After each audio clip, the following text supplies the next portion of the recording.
Wow. When you want to talk about a true climactic ending to all the fear and paranoia that was going on with all the nuclear warheads and the Cold War going on in Russia in the 1980s, jeez, oh Pete's, WarGames delivers 100%.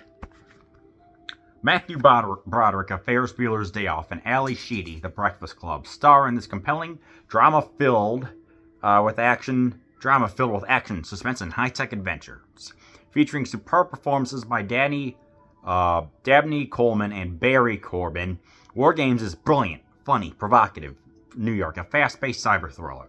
Computer hacker Dave Lightman Broderick can bypass the most advanced security systems, break the most intricate security codes, and master even the most difficult computer games. When he unwittingly taps into the Defense Department's war computer, he predicts a confrontation of global proportions. World War III! Together with his girlfriend, Ali Sheedy, and a wizardly computer genius, Tony Award winner John Wood, David must race against time to outwit his opponent and prevent a nuclear Armageddon. Roger Ebert gave us 4 stars. An amazingly entertaining thriller. A masterpiece.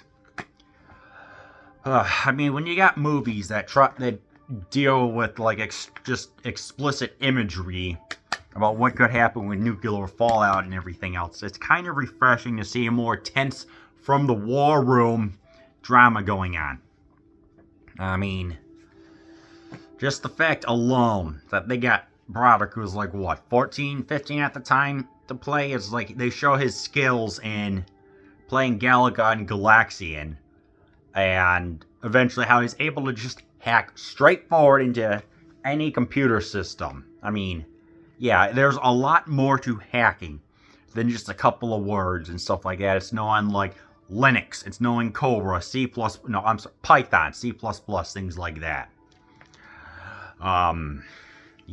It is an intensely written but non-violent movie. There is some funny witticisms that we all know the lines from Professor, I think your defense system sucks. In general, you are a pig sack of S-word. There is talk about how nature will always restore itself, and it's written, it kind of makes itself happen with evolution, the dinosaurs being wiped out, things like that. It's the dinosaurs were wiped out, and we were lucky enough to be living under rocks. And it was we weren't even Homo sapiens yet. So there's the talk of the natural order of things versus mankind kind of accelerating itself towards doom. And that pretty much happens here. Yes. And let's see. Broderick gives an actual good performance. One, we get to see him being a genius. We get to see him being sensitive. We also get to see a nice performance where he talks about the weaknesses of I thought that eventually I would have time to learn to swim. I kind of wish I did now, because Armageddon could be arriving in 2 days. He's got the family life that, it's there. It's in every 1980s movie where it's the kid is gifted. He kind of gets bad grades in class. He's the kind of classical slacker that you would see. So it's got some 1980s high school hijinks. I guess Fast Times at Ridgemont High would be a fair comparison. The banter between the general and the guy with the mustache. I'm trying to remember, who was that? Barry? Yes, Barry Corbin, who has a Tom Selleck-ish mustache, kind of. There's some kind of witty, funny banter going on between them, talking to them about, I'd say, 50 minutes in. There's a shot of David, Matthew's character, and the guy, and Barry, where they're talking, is they're saying some kind of funny stuff, but there's a glass scene. There's glass, and then there's the camera that kind of just shows off the the humor that's not exactly in your face, but it is still pretty darn funny. There, of course, there's legendary scenes with "Would you like to play a game?" "Hello, Dr. Falcon. How are you today?" And they were thinking that, he's passed on, but because of everything going on, he was given a new identity. Not exactly the witness protection program, but given a different life. And you can kind of tell. You can kind of tell it's like he knows what's happening. He just wants to live a quiet life where he's flying a Rodan-esque creature, I guess. I don't know what it is. A drone, a Rodan-esque looking drone. That was kind of funny. There's a tribute to 1 million years BC, a Ray Harryhausen movie that you do need to watch. So of course there is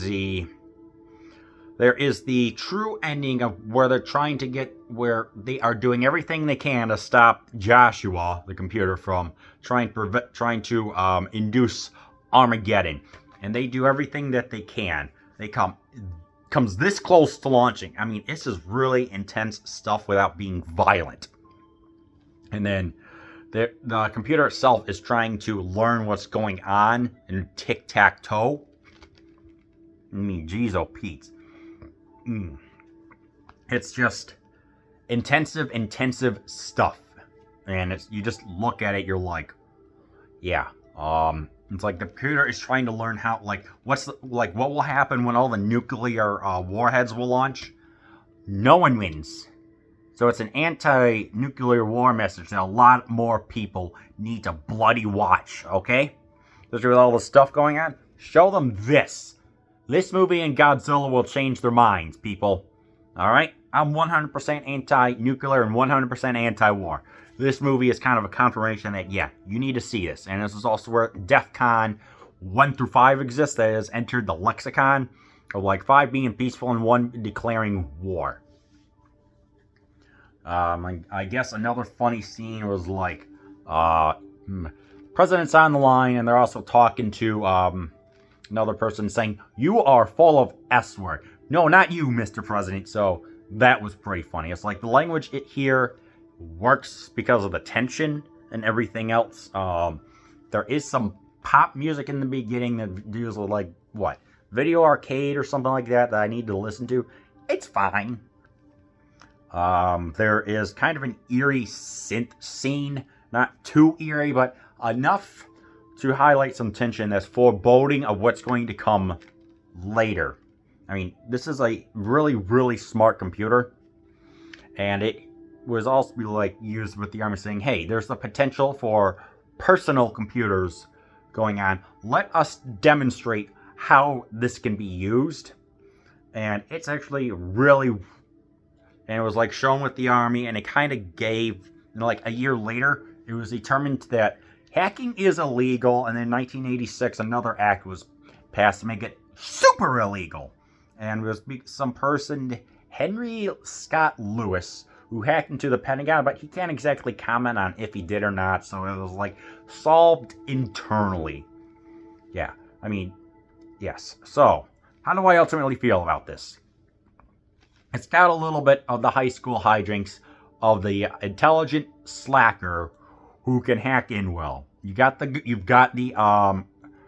girlfriend who drives out 3 miles to meet him at Denver. You got the extreme tension, and you've got the great music. I mean, and of course the witty banter and everything else going on with that. So, if you want an intense, non-violent thriller where the most violent part is a Jeep crashing through a gate, then I recommend that you watch WarGames.